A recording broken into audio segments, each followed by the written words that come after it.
I've made several tutorials for YouTube TV, but recently I've received quite a few comments from viewers asking how to watch YouTube TV on an actual TV.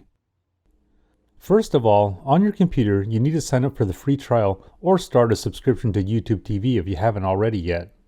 This will require a Gmail address, password, and a credit card. And yes, the credit card is needed even with the free trial. To avoid being charged, you can cancel before the free trial ends. Now that your account is set up, the easiest way to watch YouTube TV on an HD TV is to install the app. All smart TVs will have the ability to download streaming software from various providers. On my LG TV, there's a content store where I can find the YouTube TV app for download. If you have another brand of TV, there should be something similar.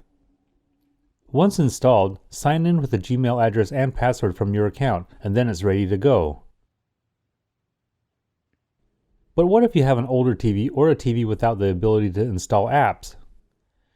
In this case, you'll need an external streaming device like a Chromecast, Roku, Apple TV, or Amazon Fire Stick.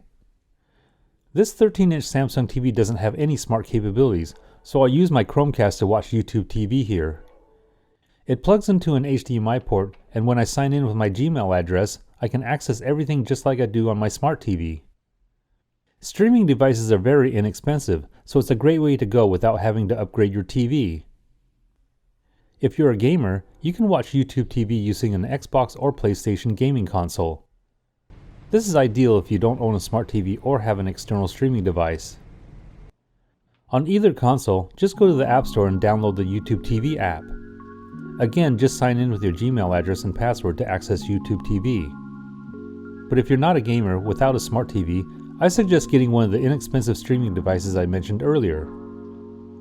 If this video was helpful, please give me a thumbs up and hit the subscribe button to stay up to date on all my weekly videos.